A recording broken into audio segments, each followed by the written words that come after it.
संगवारी हो, राम राम, जय जोहार, जय छत्तीसगढ़।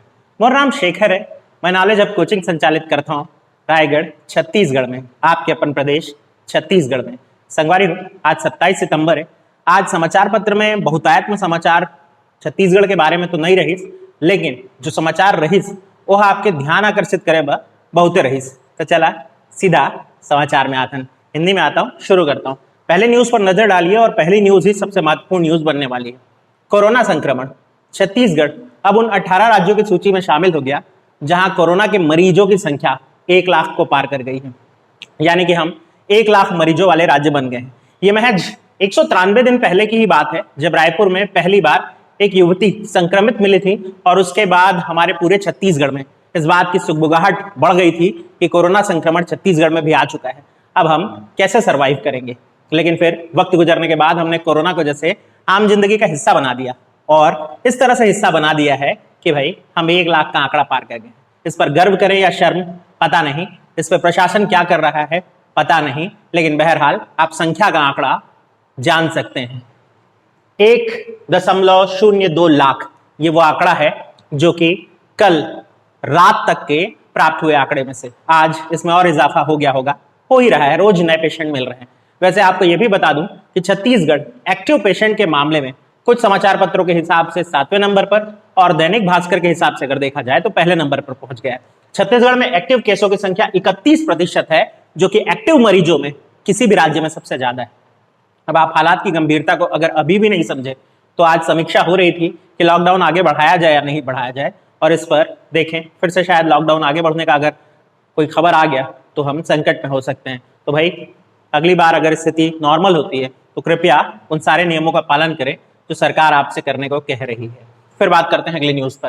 कांकेर में बड़ी एक शर्मनाक घटना सामने आई जो कि फेसबुक से लेकर के, ट्विटर से लेकर के, व्हाट्सएप से लेकर के हर सोशल मीडिया पे चर्चा बटोर रही है और साथ ही साथ समाचार पत्र के भी एक आध छोटे कॉलम में उसको हिस्सा मिला। हालांकि इस खबर को बड़े जगह पे छापा जाना चाहिए था। कांकेर के एक पत्रकार हैं, पत्रकार का नाम कमल शुक्ला, उन पर बीच बाजार हमला किया गया। ये महत्वपूर्ण नहीं है। महत्वपूर्ण ये बात हो जाती है कि छत्तीसगढ़ वो राज्य है जो ये दावा करता है कि पत्रकारों के सुरक्षा के लिए कानून बनाने वाले हम पहले राज्य हैं। आपको याद होगा जस्टिस आफ्ताब आलम कमेटी बनाई गई थी जो छत्तीसगढ़ पर पत्रकार सुरक्षा संबंधी सुझाव देने वाली थी। तो भाई इस पर क्या हो रहा है या क्या प्रोग्रेस है, ये छत्तीसगढ़ को सोचने की जरूरत है। अब बात करते हैं अगली न्यूज पर। नदी दिवस, आज नदी दिवस भी है, विश्व पर्यटन दिवस भी है आज 27 सितंबर। इसके अलावा आज नदी दिवस भी मनाया जाता है। डेट याद करने की जरूरत नहीं है, बस ये याद रखें कि सितंबर माह के आखिरी रविवार को नदी दिवस के रूप में मनाया जाता है। और इस पर एक छोटा सा लेख आज प्रकाशित हुआ था नदी से जुड़ा हुआ, छत्तीसगढ़ की एक महत्वपूर्ण नदी रेहन नदी पर। उत्तरी छत्तीसगढ़ की सबसे बड़ी नदी आप कह सकते हैं रेहन नदी को, ध्यान रखें मैं कह रहा हूं उत्तरी छत्तीसगढ़ की। और इस पर एक जलप्रपात भी बनता है, रक्सगंडा जलप्रपात, जो इतना फेमस है कि आसपास के पड़ोसी राज्य वाले भी यहाँ घूमने आते हैं, इस जगह का आनंद लेने आते हैं। तो पर्यटन दिवस भी है, उससे भी जोड़ करके आप इस समाचार को देख सकते हैं। फिर चाहे वो मध्य प्रदेश हो, उत्तर प्रदेश हो, झारखंड हो या बिहार हो, यहाँ के भी पर्यटक इस जगह पर पहुंचते हैं। कहते हैं रक्सगंडा जलप्रपात रेहन नदी पर सूरजपुर के चांदनी बिहारपुर नामक स्थान पर बना हुआ है। और ये जिस स्थान से ऊपर से नीचे की तरफ गिरता है जलकुंड, नीचे एक जलकुंड है और उस पर रंगीन पानी दिखाई देता है। कहते हैं वहां से 100 मीटर लंबी एक सुरंग भी दिखाई देती है और नीचे की तरफ एक कुंड है जिसे सीता कुंड कहा जाता है। सीता कुंड का संबंध इस तरह से समझिए कि भगवान राम की वन यात्रा के दौरान सीता माता ने यहाँ अपने बाल धोए थे, इस कारण इस कुंड का नाम सीता कुंड पड़ गया था। तो ये पर्यटन की भी बात हो गई और ये एक जानकारी आपको पर्यटन केंद्र की भी हो गई। अब बात करते हैं अगली न्यूज पर।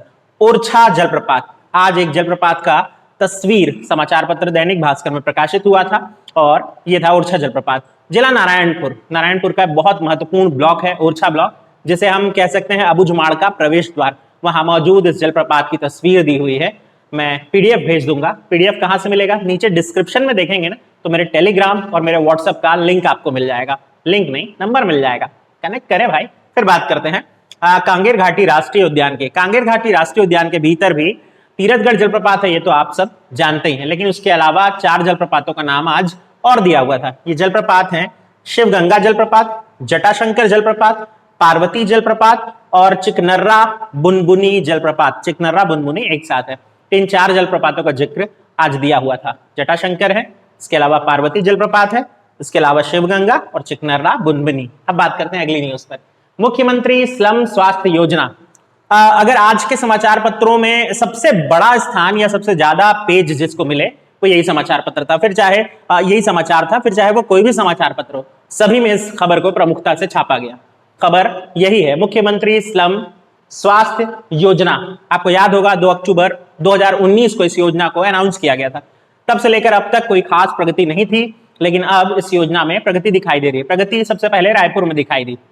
रायपुर में माना जा रहा है कि नवंबर माह से 15 मेडिकल मोबाइल यूनिट, यानी कि वो वाहन जो चलित वाहन होंगे और स्वास्थ्य लाभ देंगे, वो पहुंच चुके हैं। अब रायपुर के जितने भी स्लम एरिया है, काउंट की गई है तो 241 स्लम एरिया बताए जाते हैं रायपुर में, वहां ये स्वास्थ्य सुविधाएं डोर टू डोर जाकर के पहुंचाएंगे। अब आपको ये जान लेना चाहिए कि ये मोबाइल वैन जो है या मेडिकल मोबाइल यूनिट जो है वो कहां से या किस संस्था से ली जा रही है।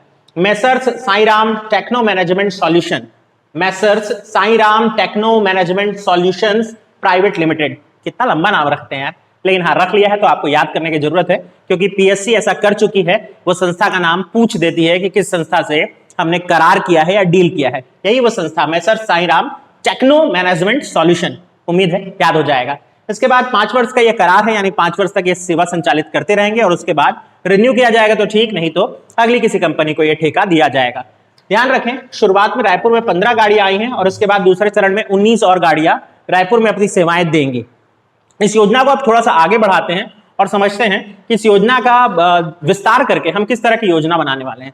दिल्ली केंद्र शासित प्रदेश जो है, वहां की एक योजना आपने सुनी होगी, मोहल्ला स्वास्थ्य केंद्र। बस उस योजना की तरह हम छत्तीसगढ़ में भी शहरी स्लम स्वास्थ्य योजना जो है उसे आगे बढ़ाने वाले हैं और इस योजना के तहत 60 ऐसे मेडिकल मोबाइल यूनिट छत्तीसगढ़ में तैनात किए जाएंगे। ये योजना के अगले चरण में सभी 14 नगर निगम क्षेत्रों के लिए होने वाला है। शुरुआत हो गई है रायपुर से, तो ये दोनों न्यूज को हम कनेक्ट करते हैं। 14 नगर निगम क्षेत्र में लागू होगा, 60 मेडिकल मोबाइल यूनिट होगी जो काम करेगी और इसके लिए 55 करोड़ रुपए का प्रस्ताव जो रखा गया था वो स्वीकृत हो गया है। अब बात करते हैं अगली न्यूज पर। धान की 7 किस्में, धान की 7 ऐसी किस्में जो छत्तीसगढ़ की पहचान है, अब इसे पेटेंट कराने के लिए, यानी कि छत्तीसगढ़ में ही ये होता है और अगर कहीं और उगाया जाए तो उसका रॉयल्टी, उसका लाभ छत्तीसगढ़ को मिले, ये कराने के लिए हमें या इस सुविधा को पाने के लिए हमें पेटेंट कराना पड़ेगा। और इस न्यूज को थोड़ा सा और एलोबरेट करते हैं, बढ़ाते हैं और समझते हैं। किसान हैं राघवेंद्र सिंह जी, ग्राम रिजदा के रहने वाले। इन्होंने 80 वर्ष से अधिक पुरानी चावल की कुछ किस्मों को संग्रहित करके रखा था अपने पास और हर 2-2 साल के अंतराल में इसकी खेती करते रहे ताकि ये बीज खराब ना हो और हमेशा इसमें नए बीज उनको प्राप्त होते रह सके। अब इन बीजों को लेकर के पेटेंट कराने का कार्य किया जा रहा है। छत्तीसगढ़ का जो कृषि अनुसंधान केंद्र है वो ये काम कर रहा है। ये जो 7 किस्में जो अब छत्तीसगढ़ के नाम से जानी जाएंगी, उन किस्मों का नाम भी देख लीजिए। बौना विष्णु भोग, लुचई, बादशाह भोग, दुबराज, तुलसी मंजरी, राम जीरा और रानी काजर, ये हैं वो किस्में जिनको छत्तीसगढ़ राज्य पेटेंट करने के लिए आवेदन कर चुका है। अब आज के आखिरी समाचार पर बात करते हैं। कौड़िया पहाड़ी, कौड़िया पहाड़ी जिला महासमुंद पिथौरा क्षेत्र पे स्थित है। उड़ीसा से लगभग लगी हुई है, उड़ीसा से लगभग बॉर्डर बनाती है। चर्चा में तो इसलिए है क्योंकि हाथियों का एक दल यहाँ पर अभी मौजूद था। महासमुंद में एक हाथी की मृत्यु हुई है। लगातार छत्तीसगढ़ में हाथियों की मृत्यु हो रही है, फिर चाहे वो शिकारियों के द्वारा बिछाए गए करंट जाल के कारण हो या किसी और कारण से, लेकिन छत्तीसगढ़ में हाथियों की मृत्यु हो रही है, चिंता का विषय है। और इसी में ये पहाड़ी का जिक्र आया तो मुझे लगा आपको जानना चाहिए, क्योंकि छत्तीसगढ़ पीएससी ऐसी ऐसी पहाड़ियों का नाम पूछती है जो थोड़े से नए रहते हैं हमारे लिए। तो उम्मीद है कि सब आपको समझ में आया होगा, और अगर समझ में आ रहा है और ये पसंद आ रहा है सब कुछ, तो नीचे लाइक का बटन होता है वो दबाना होगा। रोज मैं आग्रह करूं, अच्छा नहीं लगता। चलिए मुलाकात करते हैं अगली न्यूज के साथ कल।